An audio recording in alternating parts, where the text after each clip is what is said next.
میں ہم دنیا کی ایک بہتر زندگی ایک مومن کیسے حاصل کر سکتا ہے وہ ہم دیکھ رہے تھے، جس میں ہم نے یہ جاننے کی کوشش کی کہ جب ایک بندہ ایمان لاتا ہے تو وہ نہ صرف آخرت کی اچھی زندگی کا فائدہ نہیں اٹھاتا ہے، رب العزت دنیا میں بھی اس کی زندگی کو نمونہ بناتا ہے تاکہ دوسرے لوگ دیکھ کر اس سے بھی سمجھ پائے کہ ہاں یہ دین حق ہے۔ یہ وہ لوگ ہیں جو ایسے دین پہ چلتے ہیں کہ جس کو انہوں نے اختیار کرنے کے بعد دنیا میں بھی امن اور شانتی میں ان کی زندگی گزرتی ہے، اور یقیناً جب اتنے امن اور امان کے ساتھ دنیا میں جیتے تو آخرت میں یقیناً یہ کامیاب ہوں گے۔ تو یہ خود ایک اپنے آپ میں دلیل ہوتی ہے۔ یاد رکھیں نبی اکرم صلی اللہ علیہ وسلم کے جانے کے بعد دنیا سے صحابہ نے ابتدائی دور میں تکلیفیں اٹھائی، لیکن آپ صلی اللہ علیہ وسلم کی دنیا سے جانے کے بعد جو خلافت راشدہ قائم ہوئی تو لوگ اس کی جس کو کہیں گے عدل اور انصاف، امن و امان دیکھ کے اسلام میں آئے، تو پتہ چلا دنیا کی ایک بہتر زندگی دیکھ کر لوگ متاثر بھی ہوتے ہیں، اس سے زیادہ اقوام عالم اس سے متاثر ہوتی ہے۔ تو بہرحال تو یہ بات میں اس لیے رکھ رہا تھا آپ کے سامنے کہ ایک مومن بندہ جب ایمان لاتا ہے اللہ پر تو نہ صرف آخرت کی اچھی زندگی کا فائدہ نہیں اٹھاتا، دنیا میں بھی وہ ایک بہترین زندگی جو ہے جیتا ہے۔ تو آئیے ہم نے کچھ پوائنٹس پچھلی مرتبہ دیکھے تھے، تقریباً 8 اصولی باتیں میں نے آپ کے سامنے رکھی تھی، جس میں ہم نے سب سے پہلے ایمان و عمل صالح، دنیا کی بہترین زندگی کا طریقہ یاد رکھے، اس کے بعد ہم نے نماز، یقیناً یہ سب عنوان سب ٹاپکس کا تعلق دنیا اور آخرت دونوں سے، اس کے بعد ہم نے دیکھا تقوی، توبہ اور استغفار، اس کے بعد دیکھا تھا دعا، اور پچھلے جمعہ ہم نے ذکر، شکر اور صبر، یہ باتیں لی تھی، اور یہ 8 اصول ہم نے دیکھ لی اب تک بہترین دنیا کی زندگی کے، اور ہر نقطے میں ہر اصول کے اندر ایک دنیا کی مصیبت یا پریشانی حل ہوتی ہے، یاد رکھیے جب بندہ اس کو اختیار کرتا ہے۔ تو آئیے آج بھی 3 نکات رکھوں گا، اور انشاءاللہ جیسے ہمارا آج کا لاسٹ سیشن ہوگا اس دنیا کی بہترین زندگی کیسے حاصل کرے، یا فلاں اعمال کے دنیاوی فائدے، تقوی کے دنیاوی فائدے، صبر کے دنیاوی فائدے، ایسا بھی آپ سمجھ سکتے ہیں میرا۔ تو اس میں آخری 3 نکات میں آپ کے سامنے آج رکھوں گا، جس میں انشاءاللہ جو 9واں نقطہ آپ کے سامنے 9واں اصول رکھوں گا، جس کی وجہ سے ایک مومن بندہ دنیا کی بہترین زندگی پاتا اور آخرت میں کامیابی پاتا ہے، یاد رکھیے۔ اور یہ نقطہ خاص طور سے ان کے لیے زیادہ مفید ہے جس میں دشمن جن لوگوں پر سوار ہو، شرارت پسند لوگ آپ کے خلاف شرارتیں کر رہے ہو، یا پھر لوگ آپ کے خلاف ہتھ کنڈے چل رہے ہو، چالیں چل رہے ہو، جس سے آپ خوف زدہ ہیں، آپ پریشان ہیں، تو پھر کیسے اس سے نکلے؟ چونکہ ظاہر سی بات ہے خوف زدہ انسان دنیا کی اچھی زندگی نہیں پا سکتا ہے۔ ایک پریشان کن انسان کو ہم یہ نہیں کہہ سکتے کہ دنیا کی اچھی زندگی جی رہا ہے، حالانکہ اس کے پاس دولت، روپیہ، اولاد سب کچھ ہو، لیکن وہ دل سے اگر پریشان ہے، اس کو ڈر ہے دشمن کا، تو کیسے جیئے گا؟ تو ظاہر سی بات ہے، تو یہ نقطہ یاد رکھیے، بڑا اہم نقطہ ہے کہ دنیا کی بہترین ایک اچھی زندگی حاصل کرنے کے لیے جس میں امن، امان، دشمن کا ڈر انسان کو نہ ہو، کسی کی چالوں سے وہ نہ ڈرتا ہو، اور وہ نقطہ یاد رکھیے اللہ پر توکل۔ اور اسی نقطے کا تعلق انسان کے رزق سے بھی ہے۔ میں دونوں باتیں انشاءاللہ، ویسے توکل کے کئی فائدے ہیں تو میں لیکن آج صرف 2 رکھوں گا، کیونکہ دنیا کی اچھی زندگی ہم لے رہے ٹاپک، تو ایک امن و امان والی زندگی، اور دوسرا اچھا رزق ملے گا اگر انسان اللہ پر ویسا توکل کرے جیسا توکل کرنے کا حق ہے۔ اب توکل کیا ہوتا ہے؟ توکل کا معنی یہ ہے، میں یقیناً اس کے اصطلاحی معنی نہیں دے رہا ہوں، ڈیفینیشن نہیں بلکہ سمجھانے کے لیے، توکل کا معنی یہ ہے کہ جس ذات پر انسان اعتماد کرے، اس پہ مکمل طور سے اپنا بھروسہ رکھے کہ بس وہی ذات کرنے والی ہے، ختم، یہ توکل ہے۔ اگر میں یہ کہتا ہوں کہ اللہ رب العزت پہ میرا توکل ہے، تو مکمل طور سے میرا اعتماد یہ کہ اللہ جو چاہے وہی کرے گا، کوئی دوسرا کچھ نہیں کر سکتا، یہ ہے توکل۔ لیکن ایک بات، توکل کے فائدے دنیا میں اس سے پہلے رکھ دو، یہ ہے کہ توکل کا بڑا بھونڈا معنی ہم میں بڑا رائج ہے، مشہور ہے، وہ کیا ہے کہ ہم اسباب کو اختیار نہ کرتے ہوئے یہ ہمیشہ کہتے ہیں ہم کو اللہ پہ توکل ہے۔ یہ سنت نہیں ہے۔ نبی اکرم صلی اللہ علیہ وسلم کے پاس ایک شخص آیا، ایک صحابی، اور کہ اللہ کے رسول میں اپنے اونٹ کو کھلا چھوڑوں یا اس کو باندھ کر رکھوں؟ مطلب ان کے نزدیک ان کو لگا توکل کا معنی ہے کہ ان کو کھلا چھوڑ دینا، اللہ پہ بھروسہ رکھ کر، جیسے کہ آج کے زمانے میں کہوں گاڑی کو چابی رکھ کے میں چھوڑ دوں کہ مسجد کے باہر یا راستے میں، اللہ پہ بھروسہ ہے میرا توکل۔ تو نبی اکرم صلی اللہ علیہ وسلم نہیں، پہلے اونٹ باندھ پھر اللہ پہ توکل کر، اسباب کو اختیار کر پھر اللہ پر توکل کر۔ چونکہ ہمارے پاس توکل کا یہ بھونڈا معنی بہت رائج ہے، اللہ کرنے والا سب کچھ کرے گا، میں کچھ نہیں کروں گا۔ مطلب یہ کہ میں گھر میں لیٹ کر منہ کھول کے پڑا رہوں گا اور یہ کہوں گا کہ رزق دینا اللہ کا کام ہے، میرا توکل اللہ رزق دے گا، میرا رزق میرے منہ میں خود بخود آ جائے گا۔ کیسے؟ انبیاء کے ساتھ نہیں ہوا۔ بڑے بڑے انبیاء بازاروں میں جائے کمانے کے لیے، بلکہ قرآن میں تو کچھ انبیاء پہ الزام لگا، یہ ایسے کیسے نبی ہو سکتا ہے، یہ تو ہمارے ایسا کماتا دھماتا ہے۔ کیونکہ لوگوں کو لگا انبیاء بولے تو اسپیشل، کچھ خاص، جو انسان جو عام کام کرتے ہیں ان کو ضرورت نہ اس کو، ان کو نہ کوئی دکھ ہوتا ہو، نہ تکلیف ہوتی ہو، نہ آزمائش سے گزرتے ہو، فلاں وہ سوچتے تھے ایسے۔ ان کو لگا یہ کیا ہے، یہ تو ہمارے جیسے ہی کام دھام کرتے ہیں۔ اور ہم نے دیکھا آدم علیہ السلام کاشتکار تھے، کھیتی باڑی کرتے تھے۔ ادریس علیہ السلام کے تعلق سے آتا ہے کہ آپ درزی تھے، وہ موسیٰ علیہ السلام طرز آپ آرکیٹیکٹ یا جس کو کہیں گے بلڈنگز وغیرہ کنسٹرکشنز کرتے تھے. عیسیٰ علیہ السلام کے تعلق سے بائبل کہتی ہے کہ آپ بڑائی تھے، کارپینٹر تھے. نبی اکرم صلی اللہ علیہ وسلم پہلے مرحلے میں زندگی کے چرواہے تھے، اس کے بعد تاجر تھے، اس کے بعد ایک بڑے تاجر تھے. یہ سب ہم نے دیکھا نا. تو یہ اسباب نہیں تو کیا ہے؟ تو توکل کا یہ بھونڈا معنی کوئی نہیں کہ میں کچھ نہیں کروں گا اور اللہ مجھے دے دیں گے. یہ نہیں، میں جو میرے پاس اسباب ہے ان کو اختیار کروں گا. میرا توکل پورا اللہ پہ ہے کہ اللہ اس کے ذریعے نہیں، اللہ دینے والا ہے، لیکن جو اسباب ہے جو اللہ نے حکم دیا اپنے نبی کے ذریعے میں اسباب کو اختیار کروں گا. اللہ رب العزت کو معجزہ دکھانا ہے. معجزے کیا ہوتے ہیں؟ یہ کسی فزیکل لاز کو نہیں مانتے ہیں، یہ ہر فزیکل لاز کو ڈیفائی کر دیتے ہیں، اس کے خلاف جاتے ہیں معجزے. جیسے کہ ایک لکڑی کا سانپ بن جانا، ایک نان لیونگ تھنگ کا لیونگ تھنگ وجود میں آنا ناممکن ہے. یہ کسی فزیکل لا طبعی قوانین کے خلاف ہے، اس کو بولتے ہیں معجزہ. لیکن ان معجزوں کو بھی اللہ رب العزت سیدھے نہیں کرتا ہے، انبیاء سے کہتا ہے پہلے جو اسباب ہے اس کو اختیار کرو. نبی اکرم صلی اللہ علیہ وسلم ایک جنگ کے اندر ہے، آپ نے کہا کہ پانی کا پہلا جو بھی ذریعہ ملے گا چشمہ، کوئی اس میں ہاتھ نہیں ڈالیں گے جب تک میں نہیں پہنچوں گا. اس کے بعد نبی اکرم صلی اللہ علیہ وسلم جاتے ہیں، اپنی انگلی اندر رکھتے ہیں اور اس کے بعد سارے لوگ پانی پی لیتے. سب اسباب تھے، اتنا کر سکتے تھے. اللہ رب العزت قرآن نے فرماتا ہے کہ موسیٰ علیہ السلام کو حکم ہوا کہ وہ گزرنا ہے سمندر کے اندر سے، پیچھے سے فرعون آ گیا. بنی اسرائیل اللہ رحم کرے کوس رہے ہیں کہ کیا تھے وہاں اچھے تھے، یہ تو اب تو ختم ہی ہو گیا، پیچھے لشکر ہے، سامنے سمندر ہے. اللہ رب العزت کیا فرماتا ہے؟ اپنے عصا کو موسیٰ پانی پہ مارو. میرا یہ سوال ہے، پانی پہ عصا کیا؟ پانی پہ دنیا کا سب سے بڑا جھاڑ لے کے JCB سے بھی مارے تو پانی دو حصوں میں تبدیل نہیں ہوتا ہے. لیکن یہ اسباب تھے جو موسیٰ اختیار کر سکتے. تو کہا موسیٰ پانی پہ اپنا عصا مارو تو سمندر دو حصوں میں تبدیل ہوا. اللہ چاہتا تو کیا سمندر کو دو حصوں میں تبدیل نہیں کر سکتا تھا یوں ہی؟ لیکن اللہ نے کہا جو سبب تمہارے پاس ہے پہلے اختیار کرو، نتیجہ اللہ کے ہاتھ میں. تو توکل کا یہ معنی کوئی نہ لے میں کچھ نہیں کروں گا اللہ دینے والا، یہ معنی ہے ہی نہیں، کسی نے نہیں لیا یہ معنی، انبیاء نے بھی یہ معنی نہیں لیا. تو لہٰذا یہ بڑا بھونڈا معنی ہے. اس کے نتیجے میں پھر کیا ہو رہا ہے؟ دشمن سے کون بچائیں گا؟ اللہ پہ توکل. ارے ہاں اچھی بات ہے، کوشش کر رہا نا میں دعا، دشمن کے ہتھیار میں کیڑے پڑ جائیں، ہتھیار میں کیڑے پڑتے نہیں، پاگل بات ہے. یہ چل رہا ہے توکل ہمارے پاس، یہ معنی نہیں تھا. نبی اکرم صلی اللہ علیہ وسلم زندگی اس کی الٹ ہے پوری. یاد رکھیں. بہرحال خیر ابھی موقع نہیں کہ پورا توکل پہ ہم ڈسکشن کریں. تو بہرحال جس ذات پہ میں نے توکل کا یقین کیا ہے بس اس کو مکمل یقین رکھوں گا اور اس کے لیے اسباب اختیار کروں گا. جو کچھ ہے نتیجہ اللہ دیں گا، اثر اللہ دیں گا. اسباب میں بیماروں دوا لوں گا، دوا شفا نہیں دیتی ہے لیکن شفا اللہ دیتا ہے. لیکن اسباب اختیار کروں گا، اللہ کے رسول نے دوا لی ہے، اختیار تو کروں گا. لیکن توکل یہ ہے کہ اللہ ہی اس میں وہ کرتا ہے، ورنہ کوئی چیز کے اندر کوئی صلاحیت نہیں ہے کہ وہ کچھ فائدہ ہے نقصان آپ کو دے سکے. بہرحال ٹھیک ہے. آئیے اللہ رب العزت قرآن میں کیا فرماتا ہے؟ سورۃ توبہ سورہ نمبر 9 آیت نمبر 51 اللہ فرماتا اور کہتا ہے قُل لَن يُصِيبَنَا إِلَّا مَا كَتَبَ اللَّهُ لَنَا هُوَ مَوْلَانَا وَعَلَى اللَّهِ فَلْيَتَوَكَّلِ الْمُؤْمِنُونَ. اللہ فرماتا اور کہتا ہے آپ کہہ دیجئے کہ ہم پر کوئی مصیبت نہیں آ سکتی سوائے جو اللہ چاہے.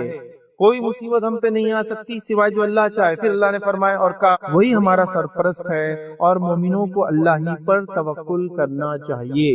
وہ ہمارا مولا ہے، مددگار ہے، مصیبتوں سے نکالنے والا، اور مومنوں کو چاہیے کہ اللہ پر ہی وہ توکل کریں. تو دیکھیے ایک مصیبت کی بات ہو رہی ہے کہ ساری مصیبتیں اللہ کی طرف سے آتی ہے تو فوراً کہا پھر اللہ پر انسان توکل کرے. اس لیے میں نے کہا کہ کوئی تکلیف ہے، دشمن کا ڈر ہے، کوئی مصیبت ہے تو ٹالنے کا طریقہ یہ کہ اللہ پر توکل بندہ اختیار کرے جیسا توکل کرنے کا اس کا حق ہے. تو اللہ تعالیٰ ان مصیبتوں کو آپ سے ٹال دیتا ہے. اللہ نے کہا مومنوں کو چاہیے کہ وہ اللہ پر ہی توکل کرے. تو لہٰذا کوئی مصیبت، کوئی دکھ، کوئی تکلیف، کوئی دشمن میرے خلاف چل نہیں سکتا جب تک کہ اللہ رب العزت نہ چاہے، وہ اللہ کی طرف سے نہ ہو اور میں اللہ پر توکل کروں اور اپنے اسباب کو اختیار کرتے ہوئے زندگی میں دنیا میں آگے بڑھوں تاکہ اس آزمائش سے نکلوں. یہ بات بھی آپ سمجھ لیں، کوئی آزمائش اگر اللہ کی طرف سے بھی ہو تو اس کو ہٹانا ہمارے لیے ضروری ہے. آپ یہ نہیں کہہ سکتے کہ میں اس میں چلتا جاؤں گا. جیسا کہ اللہ کی طرف سے بیماری آزمائش ہے لیکن مومن نہ کرنے میں بیمار کنٹینیو رہوں گا اس لیے کہ آزمائش اللہ کی میں کیسے ہٹا سکتا ہوں؟ نہیں، اس کے خلاف کام کرتے رہنا. جو چیز آپ کو نقصان دیتی ہے یہ سنت ہے، چاہے وہ آزمائش کیوں نہ ہو. تو یہ اہم چیز یاد رکھیں، اس کو سمجھنا چاہیے. آئیے اللہ رب العزت دوسرا فرماتا ہے سورۃ طلاق سورہ نمبر 65 آیت نمبر 3 میں اللہ فرماتا ہے کہتا ہے وَمَن يَتَوَكَّلْ عَلَى اللَّهِ فَهُوَ حَسْبُهُ. جو اللہ پر توکل کرتا ہے اللہ اس کے لیے کافی ہو جاتا ہے. جو اللہ پر توکل کرتا ہے اللہ اس کے لیے کافی ہو جاتا ہے. تو ہمیں چاہیے اللہ پر ہم توکل کریں. اللہ رب العزت انشاءاللہ اس میرے اور آپ کے لیے کافی ہو جائیں گا دشمنوں کے خلاف. بیماری کے خلاف، مشکلوں کے خلاف، رزق کی تنگیوں کے خلاف اللہ کافی ہو جائیں گے. بس میں اپنی کوششیں کرتے ہوں اللہ پہ بھروسہ کرتے ہوئے. یہ بڑی اہم بات ہے، یاد رکھیے. آئیے نبی اکرم صلی اللہ علیہ وسلم نے ڈر کے اندر یا خوف کے ماحول میں کیسا اللہ پر توکل کیا. صحیح بخاری کی روایت ہے، نبی اکرم صلی اللہ علیہ وسلم ایک واقعہ ہونے کے بعد صحابہ کو واقعہ سنا رہے ہیں. اب واقعہ بڑا لمبا ہے کہ نبی اکرم صلی اللہ علیہ وسلم ایک جنگ کے اندر تھے، وہاں سے آ رہے تھے، صحابہ آرام کرنے کے لیے لیٹے، اللہ کے رسول ایک طرف چلے گئے، صحابہ ایک طرف چلے گئے. نبی اکرم صلی اللہ علیہ وسلم کی تلوار نکال کے جھاڑ پہ لگا دی. اب آرام کر رہے تھے، ایک شخص آیا، اس نے نبی اکرم صلی اللہ علیہ وسلم کی تلوار نکال لی مہن میں سے اور اللہ کے رسول صلی اللہ علیہ وسلم کے سر پہ کھڑا ہو گیا اور کھڑا ہو کے یہ الفاظ کہا جو اللہ کے رسول نے بعد میں صحابہ کو سنایا کہ اس شخص نے میرے ساتھ ایسا کیا تھا اور ابھی وہ شخص دیکھو یہاں بیٹھا ہے، کیونکہ بعد میں ایمان لا لیا تھا. تو یہ بیٹھا ہے، اس نے یہ کیا. تو کیا کیا اس شخص نے؟ تلوار نکالی اور کہا، اس نے کہا کہ اب تمہیں مجھ سے کون بچا سکتا ہے محمد. وہ ایک مومن نہیں تھا، کافر تھا اور وہ طاق میں تھا اور نبی اکرم صلی اللہ علیہ وسلم شاید بہت دیر سے پیچھے تھا. اب اس کو لگا کہ موقع ہے، آپ صلی اللہ علیہ وسلم پہ اٹیک کر سکتا ہے. وہ نبی اکرم صلی اللہ علیہ وسلم نے جب آنکھ کھولی، سوئے وہ آدمی گھبرایا تھا، ڈر جاتا ہے، دشمن سامنے کھڑا ہے. تو نبی اکرم صلی اللہ علیہ وسلم اس نے کہا کہ تم کو مجھ سے کون بچائیں گا. تو آپ نے کہا کہ اللہ کے رسول فرمایا، میں نے اس سے کہا جو صحابہ کو قصہ سنا رہے ہیں کہ اللہ تعالیٰ بچائیں گا. سمپل سادی بات، اللہ پہ توکل اسی کو کہتے ہیں، کیونکہ اب کچھ بھی نہیں کہہ سکتا نا آدمی. دیکھیے اب ایسے اسٹیٹ میں ہے کہ دشمن سر پہ تلوار لے کے کھڑا ہے، اسباب اختیار کرنے کا ٹائم بھی نہیں. چونکہ آپ نیند میں سے اٹھتے ہیں نا تو آپ کے ہاتھ پر ایک طرح سے شل رہتے ہیں، اتنا اس میں رفتار نہیں ہوتی ہے، سستی ہوتی ہے، اچانک آپ ایکشن نہیں لے سکتے ہیں. اب کوئی کھڑا ہو جائے اور تلوار ہے، دیکھیں اس کا اپر ہینڈ ہے، جس کا معنی یہ کہ وہ اٹیک کر سکتا ہے. تو آپ نے سمپل کہا اللہ، کہا کہ تمہیں محمد مجھ سے کون بچائیں گا. آپ سے فرمایا اللہ. اس نے پھر کہا کہ آج تم کو مجھ سے کون بچائیں گا. پھر سوال کر رہا ہے. نبی اکرم صلی اللہ علیہ وسلم نے کہا اللہ. اس کے بعد اس کے ہاتھ سے تلوار گر گئی اور وہ ایک طرف جا کر بیٹھ گیا. پھر اللہ کے رسول نے قصہ صحابہ کو سنا اور کہا وہ دیکھو بیٹھا ہوا ہے وہ جو ابھی یہ کہہ رہا ہے. مطلب نبی اکرم صلی اللہ علیہ وسلم کے توکل کو دیکھ کر وہ پست ہو گیا. یار یہ آدمی ڈر نہیں رہا، میں اس پہ اٹیک کرنا، اس کو مارنا چاہ رہا ہوں اور یہ کہہ رہا اللہ بچائیں گا. مطلب یہ واقعی میں اللہ کا رسول ہے جو ڈر نہیں رہا ایسی حالت میں بھی، یہ نہیں کہہ رہا بچنے کو بھاگ نہیں رہا. ہوتا ہے نا جھوٹا آدمی تو گر جائے گا، معافی مانگ لے گا، کیا کچھ نہیں کر لیں گا. اللہ ختم فریش. اور تلوار اس کے ہاتھ سے گر گئی اور اس کے بعد وہ سائیڈ میں جا کر بیٹھ گیا. کچھ روایت میں اور بھی الفاظ ہے کہ اللہ کے رسول نے تلوار اٹھائی، پھر اس سے کہا بہرحال، لیکن اس واقعے کے اندر صحیح بخاری میں اس پہ معاملہ ختم ہوا اور وہ بازو جا کر بیٹھ گیا. تو دشمن کے ڈر سے اللہ کے رسول نے توکل کیا. آئیے توکل کا جو میں نے دوسرا کہا تھا، اس سے بھی اس کا گہرا تعلق ہے. وہ اس طرح سے یاد رکھیے کہ انسان رزق کے لیے بڑی جدوجہد کرتا ہے، لیکن اللہ پہ توکل کرنے کے اندر رزق چھپا ہے. اللہ پہ بھروسہ کریں گا تو انسان رزق اس کو ملے گا. اور یہ بات صرف اس کے لیے نہیں جو رزق کماتا ہے، جو نہیں بھی کماتا ہے اس کا کام بھی رزق کے لیے اللہ پہ توکل کرے. ایسا عورتیں ہوتی کمانے دھمانے نہیں جاتی ہے نا، لیکن اس کا معنی یہ نہیں ہے وہ توکل کریں گے اللہ پر، اپنے بچوں کو توکل سکھائیں گے، اپنے ہسبینڈ اپنے شوہر کو توکل سکھائیں گے، پوری فیملی مل کے توکل کریں گے. توکل کا ثمرہ یہ ہوگا کہ ان کو رزق ملے گا. یہ کوئی ضروری نہیں کہ وہ کماتا ہو یا نہیں کماتا ہو. تو بہرحال توکل کے تعلق سے جو واقعہ آتا ہے وہ اس طرح سے یاد رکھیے کہ نبی اکرم صلی اللہ علیہ وسلم فرماتے ہوئے کہتے ہیں، حضرت عمر کو غالباً ایک روایت کے اندر اپنے الفاظ کہتے ہوئے یہ ہے، اگر تم اس طرح سے اللہ پر توکل کرو جس طرح سے اس پر توکل کرنے کا حق ہے، اگر تم اللہ پر ویسا بھروسہ کرو جیسا اس سے بھروسہ کرنے کا حق ہے، تو تم کو وہ ویسے ہی رزق دیں گا جیسے چڑیوں کو پرندوں کو رزق دیتا ہے کہ خالی پیٹ اپنے گھونسلوں سے نکلتے ہیں اور بھر پیٹ سامنے گھونسلوں میں واپس آتے ہیں. اگر تم اللہ پر توکل کرو ویسا جیسے توکل کرنے کا حق ہے تو اللہ ویسے ہی تم کو روزی دیں گا جیسے پرندوں کو روزی دیتا ہے کہ وہ بھوکے پیٹ گھر سے نکلتے اور بھر پیٹ واپس آتے ہیں. اس حدیث کے اندر خود یہ بتا دیا گیا توکل کے اندر کوشش شامل ہے. پرندے گھونسلوں میں بیٹھ کر منہ کھول کر اللہ پہ توکل نہیں کرتے، گھونسلوں سے نکلتے ہیں اور بھر پیٹ آتے ہیں. لیکن حدیث کے اندر یہ آ گیا توکل میں کوشش شامل ہے. مطلب گھر سے نکلو، اللہ تعالیٰ کا ذمہ ہے تمہیں رزق دینے کا، اور جب تک اپنے رزق کا آخری نوالا میں نہیں کھاؤں گا، میری قضا میری تقدیر مجھ پہ غالب نہیں آئیں گی، موت مجھ پہ نہیں آئیں گی. وہ آخری لقمہ مجھے ڈھونڈتے ہوئے آتا ہے، پھر اس کے بعد ہی میں مروں گا. سمجھ رہے آپ؟ تو لہٰذا کوشش مجھے کرنا ہے، کیونکہ مجھے معلوم نہیں میری تقدیر میں کیا ہے، میں کوشش کر رہا ہوں. تو پرندے بھوکے نکلتے ہیں، بھر پیٹ آتے ہیں. صحابہ آئے مکہ سے ہجرت کر کے مدینہ، صبح نکل رہے تجارت کے لیے، شام اپنی رزق لا رہے. حالانکہ انصار چاہ رہے کہ اپنا دے ان کو، لیکن وہ کہہ رہے بھائی ضرورت نہیں دینے کی، ہم کوشش کرتے ہیں. توکل یہ ہے آدھا. تو لہٰذا اللہ پہ توکل کرے تو دشمن کا ڈر بھی ختم ہو جائے گا انشاءاللہ، اور رزق کا جو مسئلہ ہے وہ بھی ختم ہو جائے گا. لیکن کوشش شامل ہے.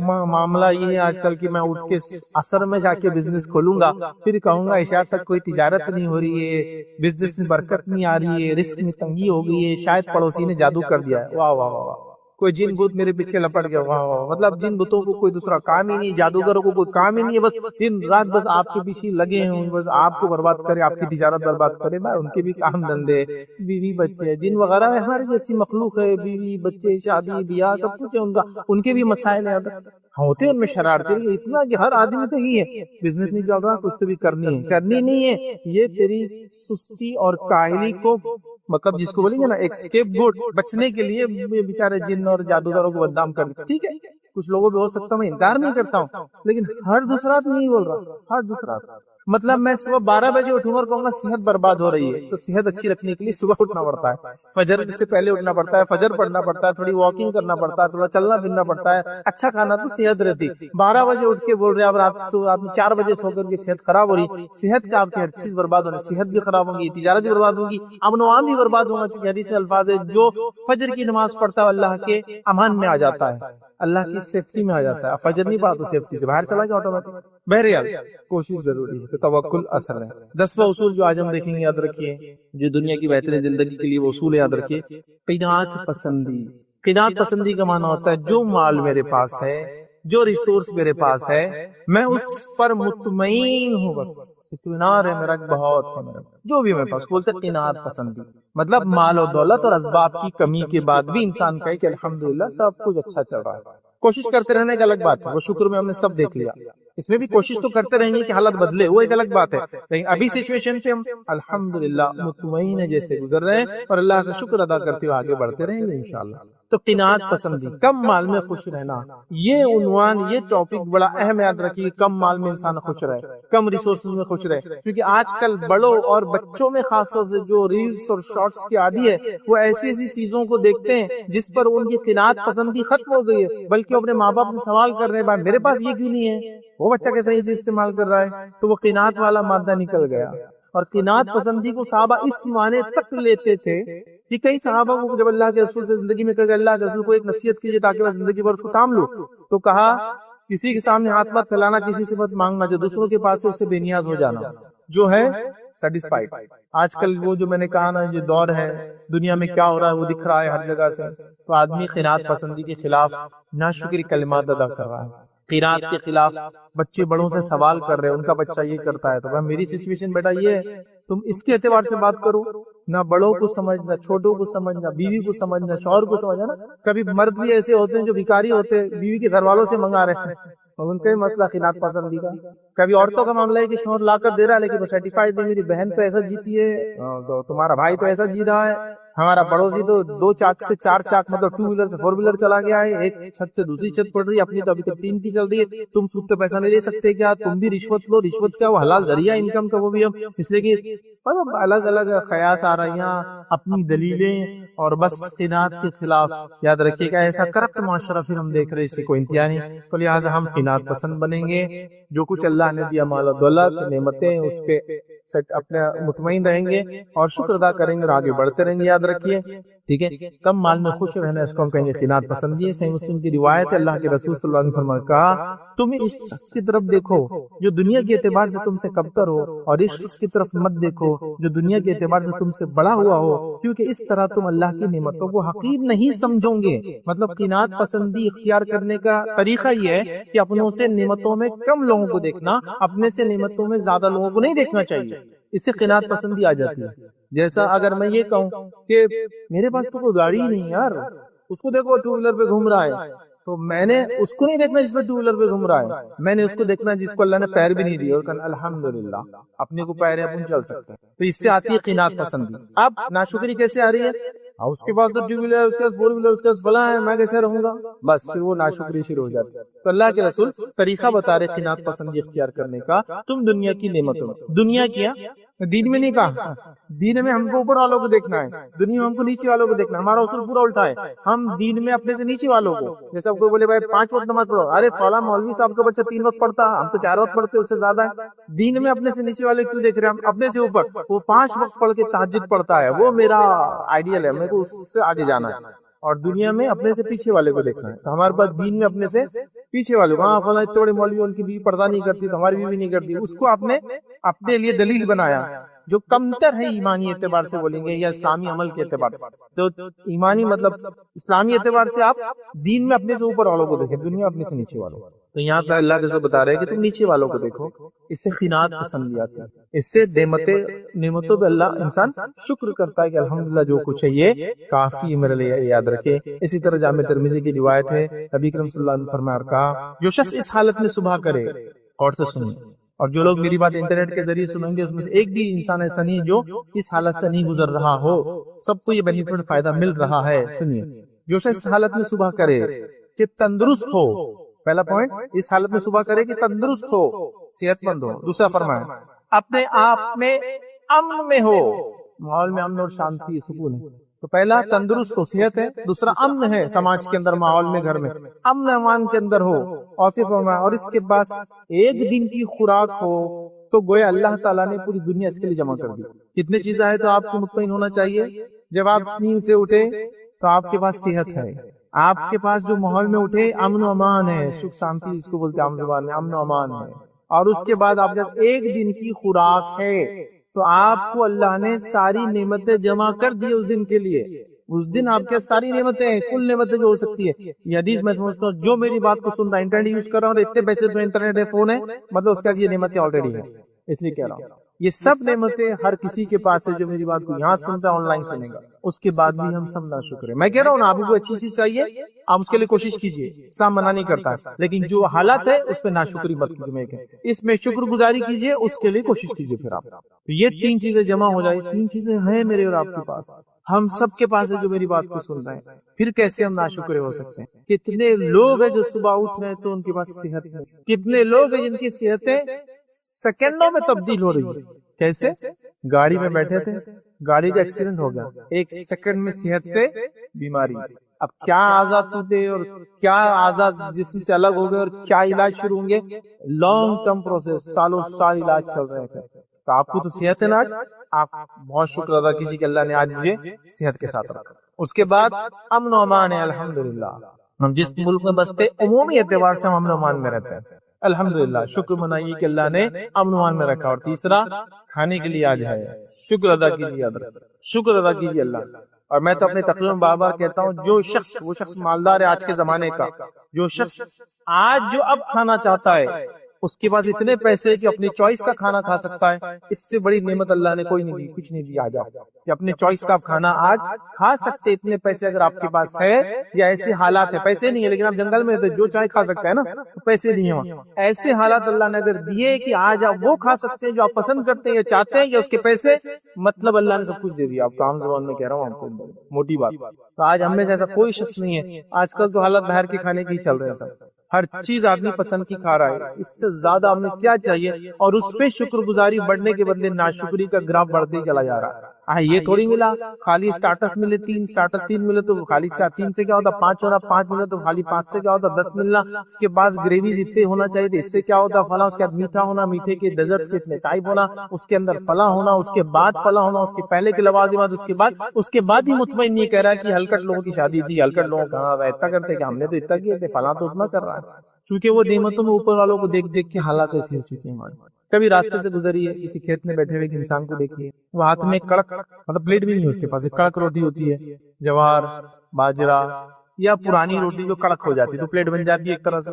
پھر اس کے اندر تھوڑا سا نمک ہوتا ہے، تھوڑی سی مرچی کھاتے ہیں وہ، گرین چلی، ہری مرچی ہوتی ہے، تھوڑی سی پیاز کا بھی اس کے ساتھ ہوتی ہے. اور آپ دیکھ رہے ہو لائف کو انجوائے کر رہا ہے، وہ کھا رہا ہے اپنے کھیت کے اندر اور وہ خوش. اور میں سمجھ نہیں پا رہا ہوں کہ پھر کیا چیزیں ہم کو جو ناشکرہ بنا رہی ہے. جس سماج میں ہم رہتے ہیں اس میں ایسے لوگ بھی رہتے ہیں جو ایسے کھانے کھا رہے ہیں، اتنے موٹے کھانے بولتے ہیں اس عام زبان میں.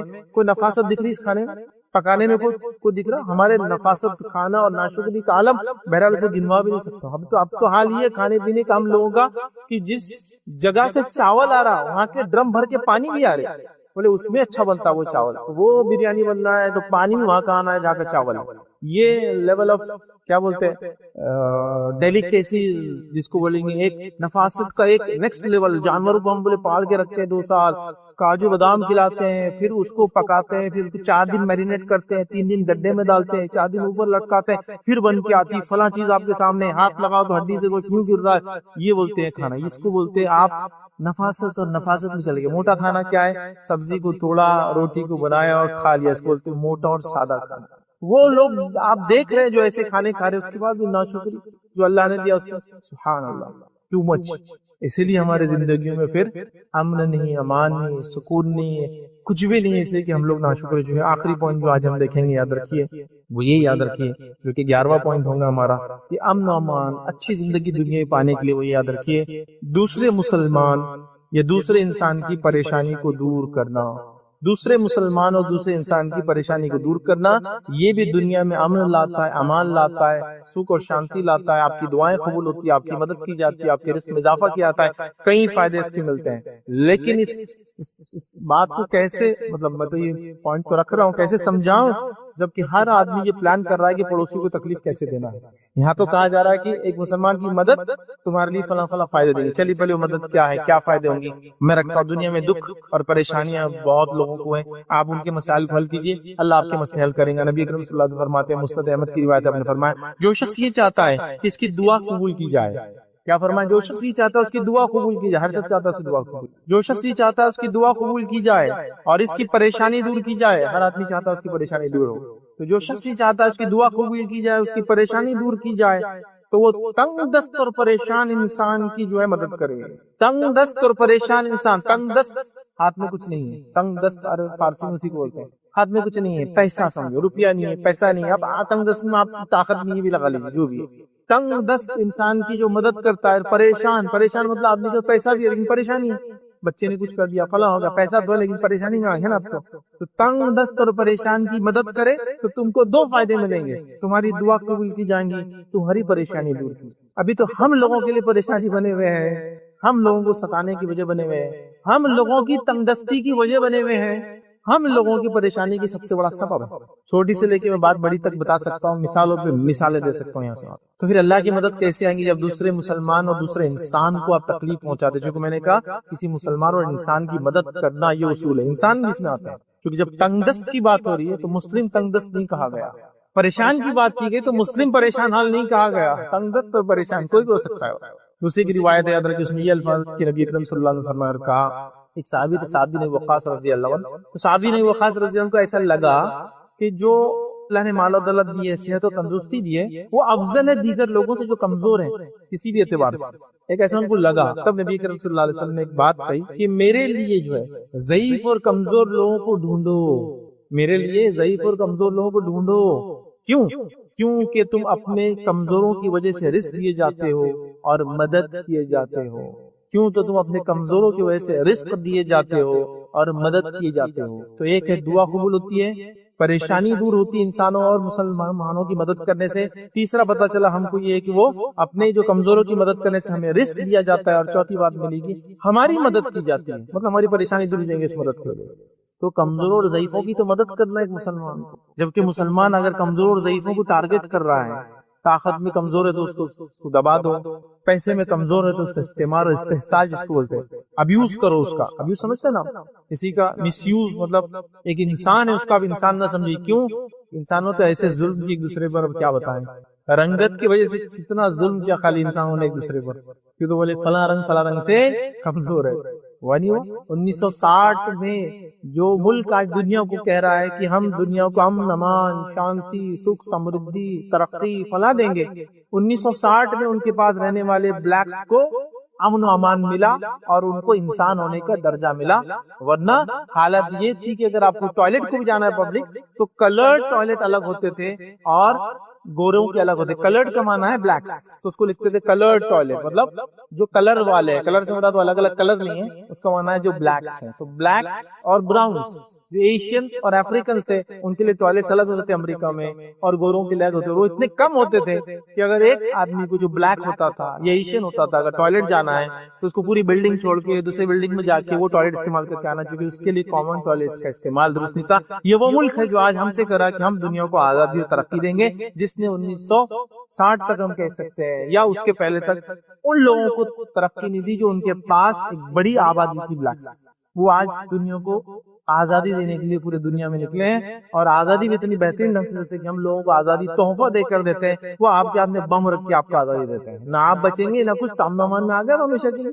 کیوں ایک انسان بیمار ہے، گولی مار دو تو ختم ہی، بولے گولی کھلا کے کب تک رکھیں گے؟ بولے ہم آزادی دینے کا ہمارا طریقہ یونیک ہے، ہم گولی مار کے آزادی دیتے، گولی کھلا کے نہیں۔ اسلام ہی نہیں، اسلام تو ڈے ون سے نبی کریم صلی اللہ علیہ وسلم کے اطراف میں جو لوگ کلرڈ تھے ان کے مطابق، ہم لوگ کلر کا کوئی تمیز نہیں رکھتے، لیکن ان کے مطابق اللہ کے رسول کا سلوک ان صحابہ اور ان صحابیات سے محبت، الفت، ساتھ کھلانا، بیٹھنا، بلکہ یہ مقام اسلام نے دیا کہ کعبے کے اوپر جب پہلی بار فتح مکہ کا اذان دی گئی تو بلال سے کہا گیا بلال اوپر چڑھ جاؤ اور کعبے کے اوپر سے اذان دو، اور کعبے کے اوپر سے جب بلال نے اذان دی تو یہ کمپلیٹ جو کاسٹ سسٹم ان کے پاس تھا، اونچ اور نیچ کا تھا، برباد ختم ہو گیا۔ یہ ایک کالا انسان کعبے پہ، جس کو کعبے کے قریب آنے کی اجازت نہیں تھی، وہ اوپر چڑھ گیا، اور لوگوں کو چونکہ جو مشرکین مکہ تھے وہ تمیز اور فرق کرتے تھے، اونچ نیچ کرتے تھے، اسی لیے انہوں نے کعبے کا دروازہ اوپر رکھا تھا کہ ہر آدمی انٹر نہیں ہونا اندر، اور اب تک اوپر ہی ہو۔ انہوں نے کیوں اوپر کیا تھا؟ اس کی وجہ یہ تھی کہ ہر آدمی نہیں جانا چاہیے اندر، مخصوص لوگوں نے جانا۔ اوپر رہنے سے کیا ہوتا، سیڑھی لاگے، وہ مخصوص جو ان کے نزدیک اونچے لوگ تھے، ایسا قریش ہے، بنو ہاشم کے لوگ ہیں جن قبائل کو اونچا سمجھتے تھے۔ اسلام آنے کے بعد وہ سب ختم ہو گیا، بلال ہی اوپر چڑھ گیا، اب کیا ہے اندازہ لگا۔ تو یہ اسلام نے ایکوالٹی دی، یہ مدد کی لوگوں کی یاد رکھیے۔ تو ہم لوگوں کی مدد کرنے کے لیے دنیا میں بھیجے گئے ہیں، اور ہم لوگوں کے لیے اگر مصیبت بن جائیں گے تو اللہ رب العزت ہمارے لیے مصیبتیں کھڑے کر دیں گے، جو کہ ہو گئے۔ لوگوں کو امن امان دینے کے بدلے ہم خود اپنے محلے میں امن امان میں نہیں، ہر آدمی پریشان ہے دوسرے سے، ہر آدمی پریشان ہے دوسرے سے۔ میں نے کہا نا مثالیں دوں گا تو مثالیں پڑنے والی نہیں ہیں۔ اب آپ کہیں گے بھائی میں تو بڑا مظلوم ہوں، ظلم اور ستم کے تباہ میرے پڑوسی میرے محلہ نے نہیں کیا، لیکن تو ایک بیٹی کا باپ ہونے کے ناطے ایک دوسرے لڑکے پہ کیس ڈال کے اس کو عجیب دنیا دیکھ رہے نا، مطلب عورتوں کے حقوق قانون نے بڑے دے دیے تو بداماد نے کچھ کیا کہ بتاتا بیٹا تمہیں۔ یہ جو دنیا سے پریشان ہے یہ پھر دنیا کو اجاڑنے کے پیچھے پڑا۔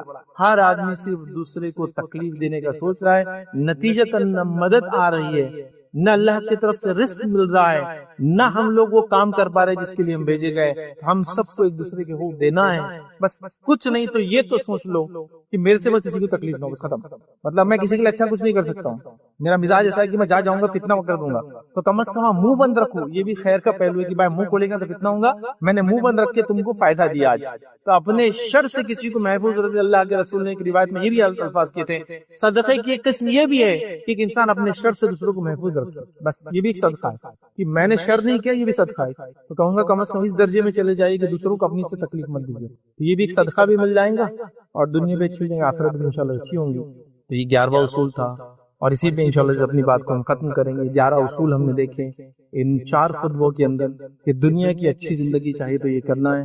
اب یہ اصولوں کو چھوڑ کر آپ اچھی زندگی چاہ رہے ہوں گے تو نہیں ملنے والے۔ کوئی کہیں گے ہم کو اگر سیاسی ترقی مل گئی تو ہم امن و امان میں آ جائیں گے، نہیں ملے گا۔ آپ کہیں گے ہم سماجی ترقی ہو جائے تو ہو جائیں گے، نہیں ملیں گے۔ آپ کہیں گے ہم تعلیمی ترقی کر لے تو ملیں گا، نہیں ملیں گا۔ یہ ترقیات اس کے بعد آئیں گی تو سب کچھ ملیں گا۔ میں تعلیم کے خلاف بھی نہیں ہوں، سیاست میں نہیں جاؤں، میں یہ بھی نہیں کہہ رہا ہوں میں اس کے خلاف نہیں، میں کہہ رہا ہوں وہ اصل نہیں، اصل یہ ہے ان نکات کے بعد آپ جو فیلڈ میں جائے جو انسانیت کو خیر و نفع دے سکتی ہے، تعلیم ہے، سیاست ہے، اقتصادیات ہے، اکنامکس ہے، فائنانس ہے، یہ ہے وہ دنیا جائیے کیجیے نا۔ مسلمان نے یہ سب کیا نا، پھر مسئلہ نہیں۔ لیکن آپ کیا سمجھ رہے ہیں یہ سب اچھا ہو جائیں گا تو خود حالت بدل جائیں گے؟ نہیں نہیں، ویسا نہیں۔ پہلے رشتہ اوپر والے سے جڑیں گا، پھر یہ سب چیزیں یہ چیزیں اسباب ہے، یہ چیزیں اصل نہیں ہے، اسباب ہے، اللہ کے دیے ہوئے طریقے ہیں، وسیلے ہیں جو اللہ نے دیے، تعلیم اور فلاں فلاں۔ لیکن آپ کے پاس مین دین نہیں ہے، اور آپ بولیں گے دین نہیں ہے اور میں سیاست میں آگے جاؤں گا تو فلاں، نہیں ہوتا کچھ بھی۔ میں دین غائب ہے اور آپ بول رہے ہم تعلیم میں اتنے آگے چلے گئے کہ اب ہم بادل خود کے بنا کے بارش برسا سکتے ہیں، تو بھی فائدہ نہیں۔ امریکہ کے اندر وہ کر رہے ہیں لیکن اس کے بعد یہ امن امان میں نہیں ہے، ہر آدمی دوسرے سے پریشان ہے، گھر کے اندر بیل بجے تو بندوق لے کے آ رہا ہے باہر اسے، ہاں، اور اتنا ذہنی پریشان ہے کہ سب سے زیادہ جو انڈسٹریز ان کے پاس چلتی ہے، جتنے فرسٹ ورلڈ کنٹریز آپ دیکھ لیجیے 2 انڈسٹریز ان کے پاس سب سے زیادہ چلتی ہے، جبکہ وہ تو سب سے زیادہ آگے ہے۔ 2 انڈسٹریز، ایک انٹرٹینمنٹ انڈسٹری کیونکہ ایسی دنیا میں رہنا نہیں چاہتے ہیں، اور دوسرا ڈپریشن، اینٹی ڈپریشن کھا کے جیتے ہیں، وہ ہر آدمی سونے سے پہلے نیند کی دوا کھا رہا ہے یا اینٹی ڈپریشن کھا کے سو رہا ہے۔ یہ ترقی والا ملک کوئی نہیں ہو سکتا جس کے اندر یا تو لوگ اگر جاگ رہے ہیں تو انٹرٹینمنٹ دیکھنا چاہتے ہیں اور سو رہے ہیں تو بغیر نیند کی گولیوں کے سو نہیں سکتے۔ یہ امن نہیں، امان نہیں۔ تو اگر آپ کو ویسا امن چاہیے تعلیم کے بعد تو وہ مل جائے گا، لیکن اللہ سے رشتے کے بعد وہ تعلیم آئیں گی تو پھر ایک الگ نیکسٹ لیول کا امن و امان ملے گا۔ خوشحال خاندانی زندگی کے لیے 5 اصول۔ آج جو زندگی کی روش ہے، جو طریقہ کار ہے، جس رفتار سے زندگی گزر رہی ہے، ہر آدمی دوسرے سے پریشان ہے۔ ہم خاندانی زندگی کی بات کر رہے ہیں، لوگ انفرادی زندگی میں بھی پریشان ہیں۔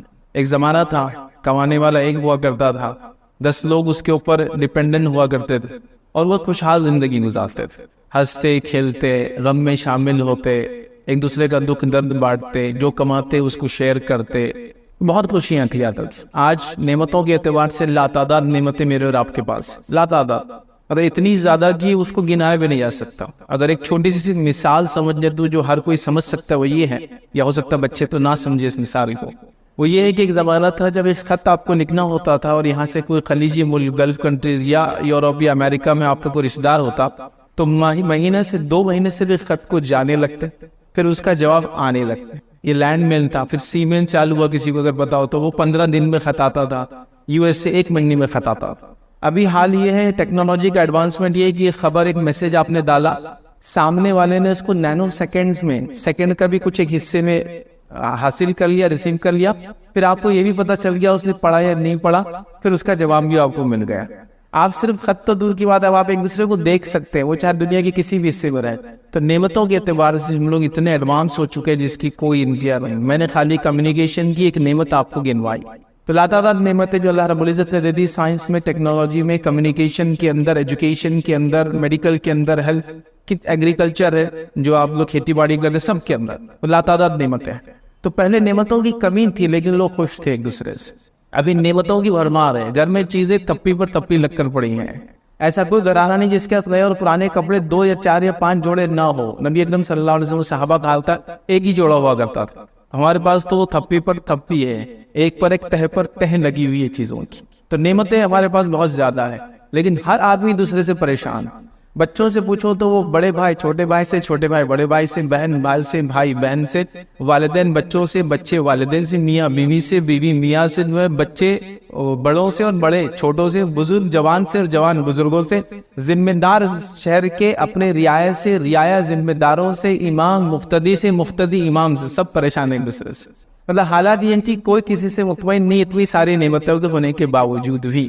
تو وجہ کیا ہوئی؟ کیا مس کر گئے ہم؟ کیا ہم سے چھوٹ گیا کہ ہم لوگ خاندانی زندگی میں جو ٹوٹ گیا درخت؟ پہلے نیوکلیئر فیملیز ہوتی تھی، بڑے بڑے خاندان ہوتے تھے، جوائنٹ فیملیز ہوتی تھی، لوگ خوش تھے۔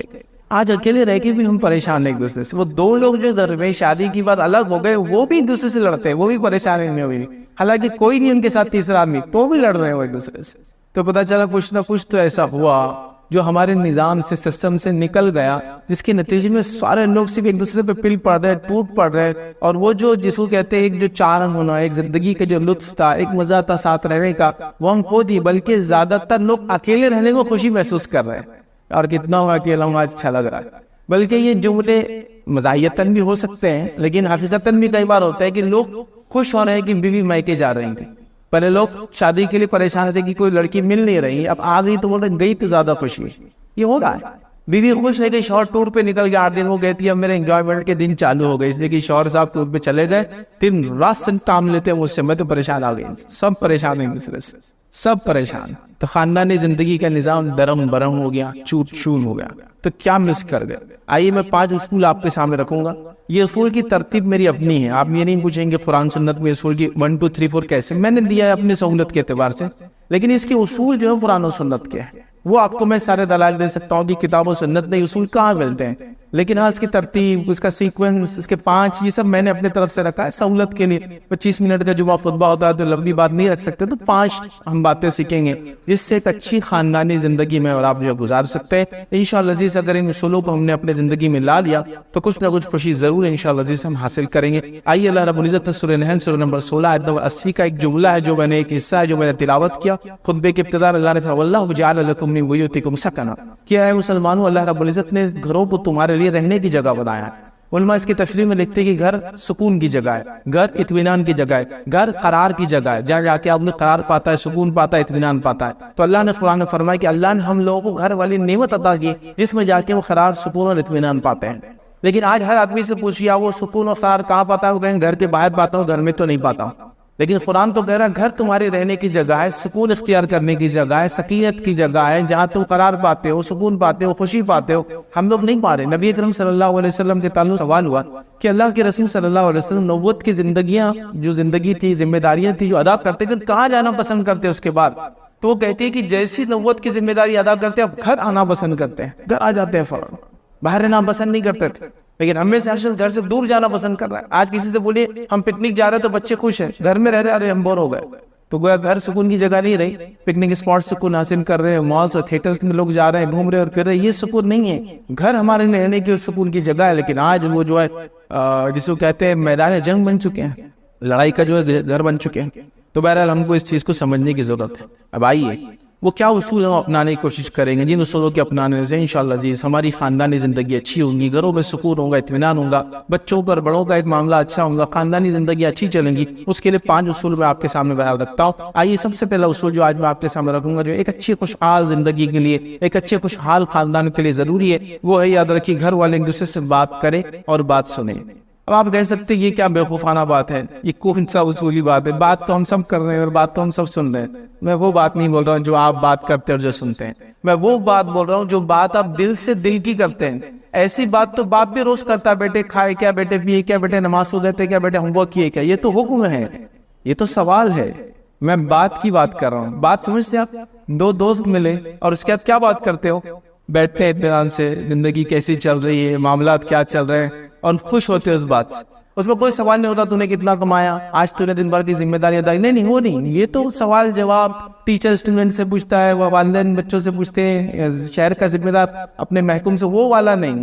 بات کرنے والا معاملہ جس میں صرف لوگ بیٹھے اور بات چیت کریں گے.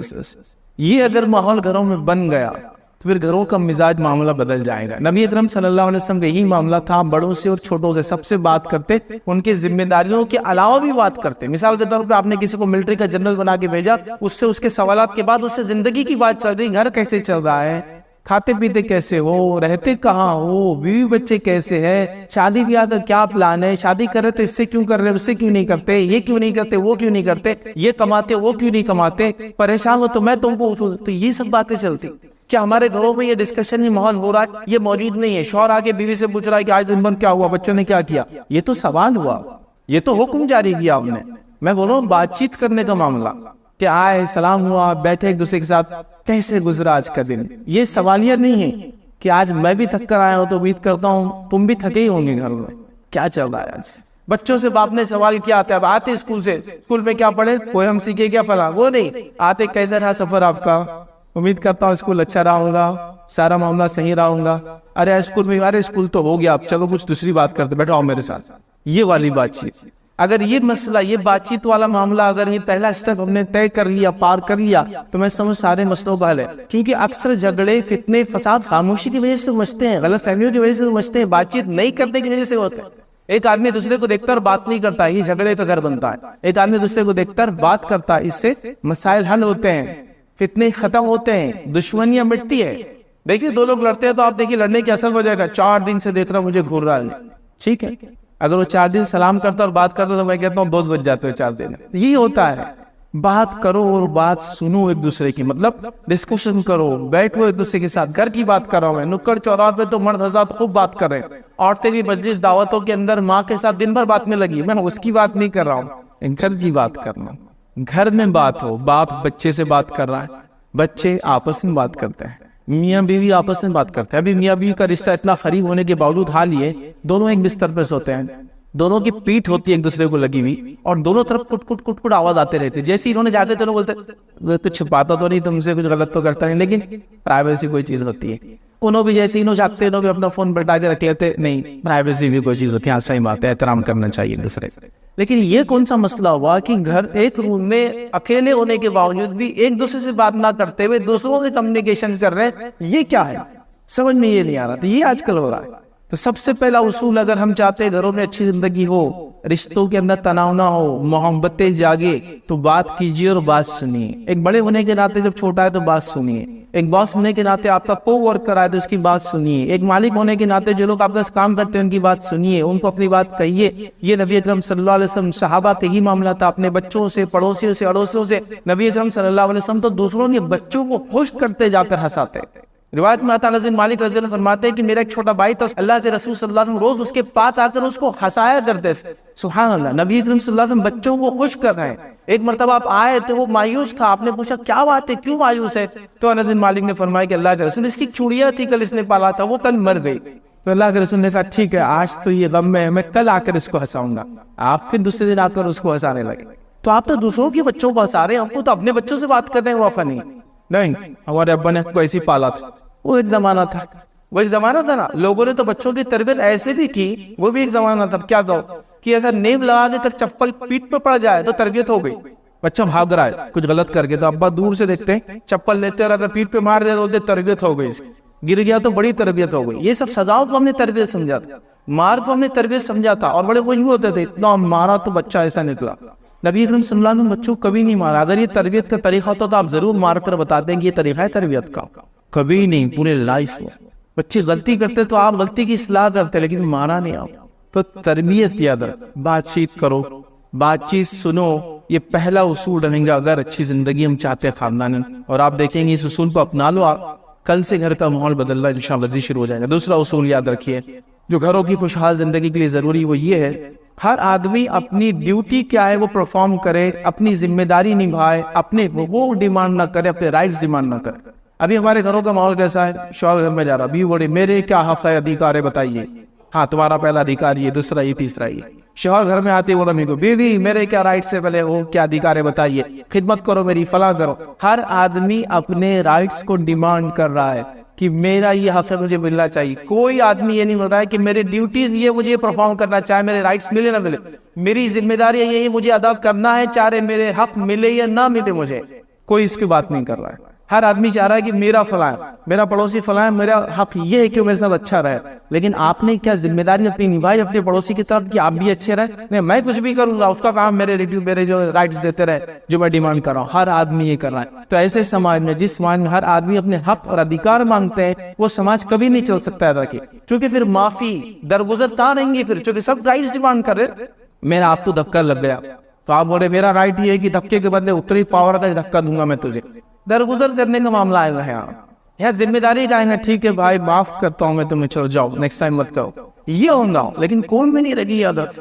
تو ہر آدمی اپنے ڈیمانڈز کر رہا رائٹ. بچے بھی دیکھیے باپ سے، ابا میرا حق یہ کہ تم مجھے اچھا پڑھاؤ. ہاں بیٹا ہے، تو وہ بھی اپنا ڈیمانڈ ہی کر رہا رائٹس، ڈیوٹیز جو پرفارم کرنا ہے. والدین کے لیے جو عاجزی، ان کے ساری خرچ، خدمت، وہ کچھ بھی نہیں ہے، لیکن مجھے جو میرے حق ملنا چاہیے. بچے باپ کے نام سے، ماں باپ کے نام سے کمپلین کر رہے ہیں گلیوں، ماں باپ نے تربیت نہیں کی ہمارے پر، فلاں نہیں. یہ اپنے رائٹس کی بات کر رہا ہے، لیکن اپنے ڈیوٹیز جو اس کو کرنا چاہیے تھا ماں باپ کے لیے کیا کیا اس نے، وہ نہیں سوچ رہا ہے کوئی. یاد شوہر ڈیمانڈ کر رہا ہے اپنے حق، بیوی ڈیمانڈ کر رہی ہے اپنے حق، والدین ڈیمانڈ کر رہے ہیں اپنے حق، بچے ڈیمانڈ کر رہے ہیں اپنا، پڑوسی ڈیمانڈ، سب ڈیمانڈنگ موڈ میں ہے. تو کیسے یہ سماج چلے گا؟ معافی کہاں رہیں گی، درگزر کہاں رہیں گا، غلطی کو برداشت کرنا کہاں رہیں گا، عاجزی اختیار کرنا کہاں رہیں گا؟ ان کے ساری کس کو بولیں گے؟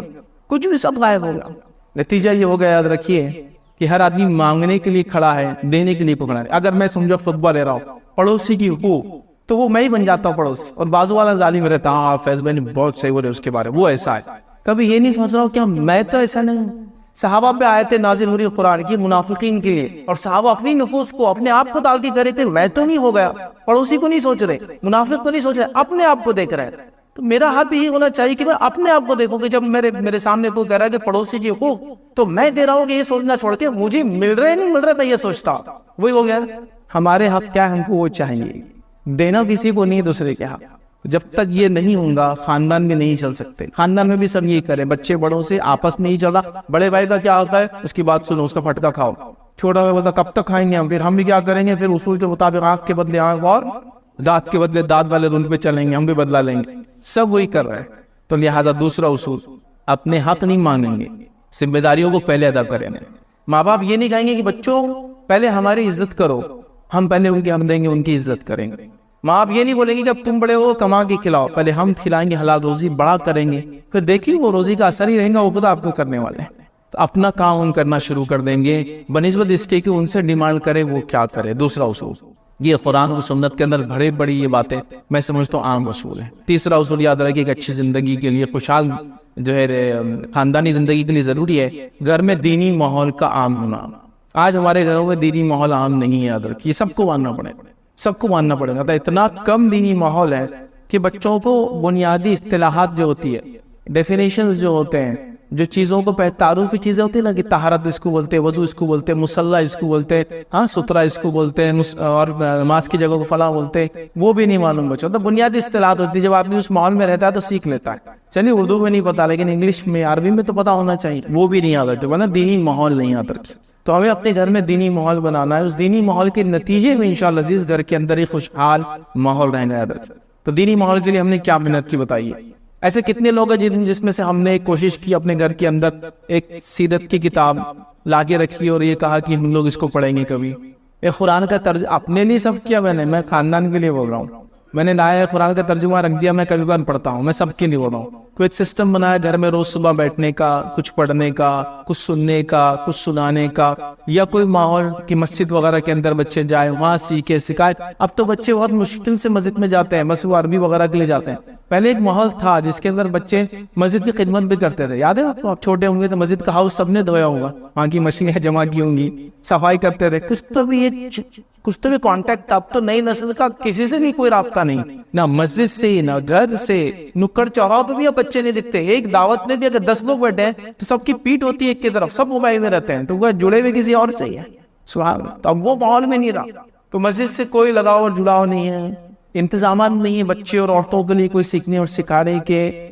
اسی طرح جو کوئی جماعتی نظم میں لوگ عموماً جڑے ہوئے نہیں ہوتے کہ جہاں جا کر کچھ سیکھ لے. چاہے جس جماعت میں آپ ہو، جس جگہ جاتے ہو، کوئی سسٹم نہیں ہے. لوگوں کا حال یہ ہو چکا ہے کہ ایک 90% زیادہ آبادی ایسا لگتا ہے کہیں سے جڑاؤ نہیں ہوتا. مسجد وغیرہ چلی جاتی ہے، شادی بھی اسلام کے مطابق کرتے ہیں، بس مریں گے تو دفنا دیے جائیں گے، باقی کوئی لینا دینا نہیں، تو مسلمان کیا ہوتا ہے وغیرہ وغیرہ وغیرہ. تو لہٰذا گھر میں ایک دینی ماحول بنائیے، یہ بہت ضروری ہے. تربیت کا نظم یاد رکھیے. میں آپ کو کئی ایسی مثالیں دیتا ہوں بڑی بڑی جس کے اندر آپ پریشان ہو جائیں گے. کیا یہ بھی مسلمان تھے؟ ہاں مسلمان تھے. ایک ایک نسل کے اندر تبدیلی آ گئی. محنت، تربیت اور تعلیم نہ دینے کا دینی یہ نتیجہ یاد رکھیں. میں آپ کو بتا سکتا ہوں US کے پریزیڈنٹ براک اوباما، آپ نے سنا نا؟ براک اوباما کے والد کا نام ہے حسین، یہ مسلمان تھے. یہ انڈونیشین مسلمان تھا یہ شخص. اس کا بیٹا کرسچن اور یہ امریکہ کا پریزیڈنٹ بنا ہے. اسی لیے اس کا پورا نام نہیں لکھا ہوا تھا، چونکہ لوگ آبجیکشن لیتے کہ یار یہ مسلمان ہے. وہی اس کا والد مسلمان. ہاں پچھلا جو گزرا ہوا جو برٹین کا پریزیڈنٹ تھا یاد رکھیے، اس کا نانا جو ہے حافظ قرآن مسلمان اور ترک نسل کا تھا. اور اس کی دیکھی بیٹی نے جو ہے نکاح کی ایک عیسائی سے، اور اس سے جو اولاد ہوئی وہ. تو ایسے ایک ایک نسل کے اندر زندگیاں تبدیل ہو جاتی ہے. ایک نسل کی بات کر رہا ہوں 25 سال. آپ یہ مت سوچیے کہ آج تو بڑے اچھے ماحول میں ہم، ہو سکتا 500 سال بعد ہماری نسلیں بگڑے. نہیں، ایک تربیت نہیں ہوگی 25 سال بعد آپ کو ایک بگڑی کی نسل ملے گی، پتہ نہیں وہ کیا کریں گے. گھر کا ماحول ہی نہیں دینی یاد رکھے. نہ عورتوں کو اس کی فکر ہے، نہ مردوں کو اس کی فکر ہے، نہ ذمہ دار کو اس کی فکر ہے، نہ امام کو اس کی فکر ہے، نہ ہمارے لیڈروں کو اس کی فکر ہے، نہ کسی کو اس کی فکر نہیں. ہر آدمی جو کہ مغن ہے اپنی زندگی. تو گھر میں دینی ماحول کم از کم بنائیے. ہر گھر کا دینی ماحول بنے گا، پڑوسی کا بنے گا، تو ایک ماحول اچھا بن ہی جائے گا انشاءاللہ. تو گھر سے شروع کریں گے تو معاملہ، تو خاندان میں ایک دینی ماحول. ہم جمع ہوتے ہیں نا دعوتوں پہ، گیٹ ٹوگیدرز کرتے ہیں، کبھی دینی گیٹ ٹوگیدرز رکھیں. ہم کھانے وغیرہ پہ جمع ہوتے تو کبھی ایسے کھانوں کا نظر رکھیں جس میں غریبوں کو بلا کے ہم کھلائیں گے اور ہم لوگ دینے والے رہیں گے. اس سے ایک اخوت جاگتی ہے، محبت جاگتی ہے، ایک سوشل ورک جاگتا ہے. ہوتا نا کچھ نہ کچھ بھی نہیں کوئی سسٹم. میری صبح 10 بجے ہوتی ہے، میرا بزنس 1 بجے سے چالو ہوتا ہے، میں رات 12 بجے تک بزی رہتا ہوں، پھر جا کے جانوروں کو اجازت سو جاتا ہوں بستر پر، پھر صبح 10 بجے میری ہوتی ہے. تو یہ ہماری زندگی ہو چکی ہے، بہت خطرناک یاد رکھیے. تو لہٰذا ہم کو بہت محنت کی ضرورت ہے یاد رکھیے. تو یہ تیسرا اصول یاد رکھیے تھا، وہ یہ ہے کہ دینی ماحول بنائے گھروں کا. اب کیسے کر سکتے ہیں آپ دیکھیے، آپ شروع کیجیے. بس میں ریکویسٹ کر سکتا ہوں کہ قرآن کی تفسیر، ایک سیرت کی کتاب ضرور لائیے اور ہر الٹرنیٹ دن پڑھنے کی کوشش کیجیے. مطلب ایک دن سیرت تو ایک دن قرآن کی تفسیر، پھر ایک دن سیرت. ایک 10 منٹ گھر میں رات میں 9 بجے بتائیے، 10 بجے بتائیے، سونے سے پہلے کیجیے، فجر کے بعد کیجیے، ظہر کے بعد، شروع تک کیجیے. سب لوگ جمع ہو اس پر، پھر ڈسکشن ہو، موضوع ہو، بات چیت چھڑے گی، کیا تھا، کیا سنا، کیا ہوا. دیکھیے آپ گھر کا ماحول انشاءاللہ بدلیں گا. چوتھا اصول یاد رکھیں، وہ یہ ہے کہ بچوں کو جلد سے جلد نکاح کے لیے تیار کریں. بچوں کی جلد سے نکاح کریں نہیں بول رہا ہوں، پھر سے سنی میری بات. بچوں کو جلد سے جلد نکاح کے لیے تیار کیجیے. جب خطیب یہ بولتا ہے یا دینی طبقہ یہ بولتا ہے کہ بچوں کی شادی جلدی کرو، تو ہم بولتے ہیں جلدی کر دو. وہ کچھ نہیں کر رہا، اس کی آپ نے شادی کر دی، اس کی بھی ذمہ داری اٹھاؤ، اس کی بیوی کی بھی اٹھاؤ، اس کے بچوں کی بھی اٹھاؤ. یہ شریعت نہیں کہتی ہے. جلد سے جلد اپنے بچوں کو شادی کے لیے تیار کیجیے. مطلب ان کے جلدی سے جلدی ان کو روزگار سے لگائیے، صلاحیت مند بنائیے، فیصلہ لینے والا بنائیے، گھر کا ذمہ داری اٹھانے والا بنائیے، عورت ذات کو سمجھنے والا بنائیے. بچوں کی ذمہ داری اٹھانے کے لیے تیار کیجیے اور پھر اس کا نکاح کیجیے. کچھ نہیں کر کے جلدی نکاح کرنا یہ سب سے بڑی بیوقوفی کا کام ہوتا ہے. جس نے یہ کیا وہ پچھتایا سر. جلدی نکاح کرنا اچھی بات, تیار بھی تو ہو وہ شخص, ماحول اس کو تیار نہیں کر رہا ہے. ہمارے پاس حال دیکھیے بچوں کے نکاح 30 سال میں ہو رہے ہیں اور تب تک بھی وہ فیصلہ لینے کے لیے تیار نہیں. اس کو نکاح میں قاضی پوچھ رہا ہے کہ کیا آپ کو قبول ہے, تو ابا سے پوچھتا بولوں گا قبول ہے کہ, اب بولتے بول دو. تو آج تک ڈیسیجن میکر نہیں آپ کا بچہ, وہ آپ سے ہر چیز پوچھتا ہے. 30 سال کی عمر کر دی آپ. صحابہ کی زندگیاں دیکھیے 8-9 سال کی. میں کیا بتاؤں, کبھی کبھی واقعہ سنائے تو لوگ تعجب بھی کرتے ہیں. عبداللہ بن عباس رضی اللہ عنہ کی جو عمر, جو مفسر قرآن کہلاتے ہیں, نبی صلی اللہ علیہ وسلم کی وفات ہوتی ہے, آپ کی عمر کتنی تھی پتہ ہے آپ کو؟ 13 سال, 13 ایئرس.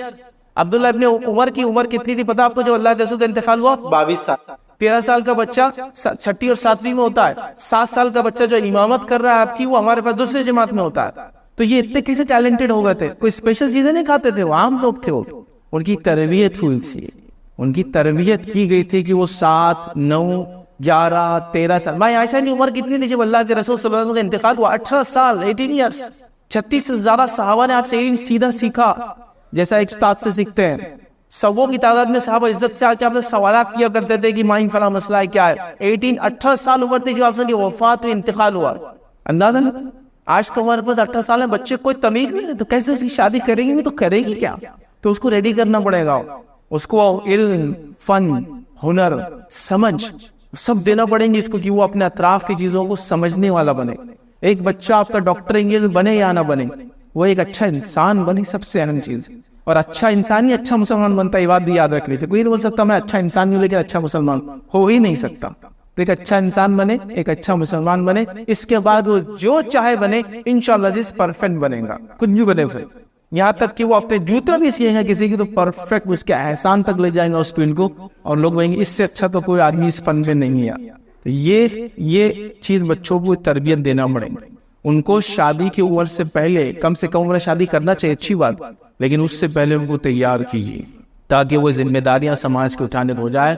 ورنہ بس شادیاں تو ہوں گی, اور حالات یہ بتائے جا رہے ہیں 30 سے 40% طلاقوں کے در یہاں ہو چکے ہیں. ہمارے پڑوسی ممالک میں 70% طلاق کی در ہے, جو دونوں مسلم میجورٹی ممالک ہیں. 70% مطلب 70 شادیاں 100 میں سے ٹوٹ جاتی ہیں.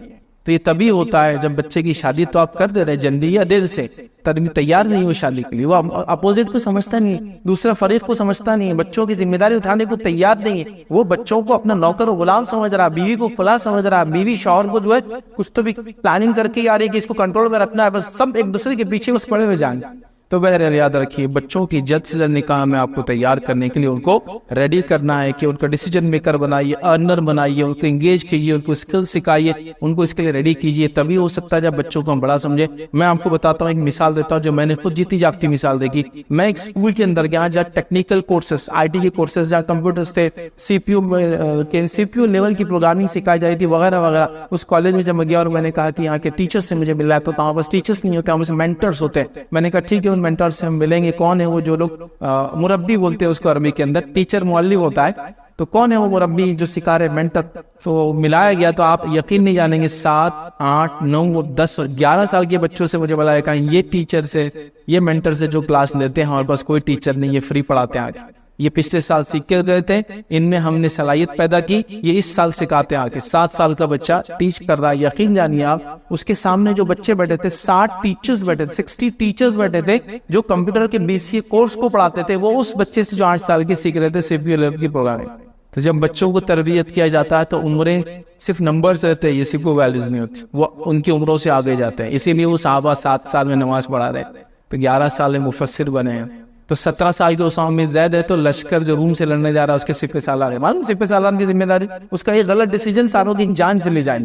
لیکن وہ 17 ایئرس کو اتنے ڈیولپ ہو چکے تھے کہ وہ اب ذمہ داری اٹھا سکتے تھے. تو اپنے بچوں کو جلد سے جلد شادی کی ذمہ داری کے لیے تیار کیجیے. نکاح بھی جلدی کیجیے, لیکن ذمہ داری سب سے پہلے سنبھال.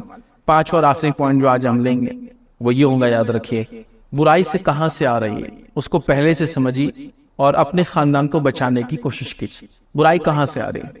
ابھی برائی کہاں سے آ رہی ہے؟ سوشل میڈیا کے تھرو برائی آ رہی ہے, انٹرنیٹ کے تھرو برائی آ رہی ہے, ٹی وی تو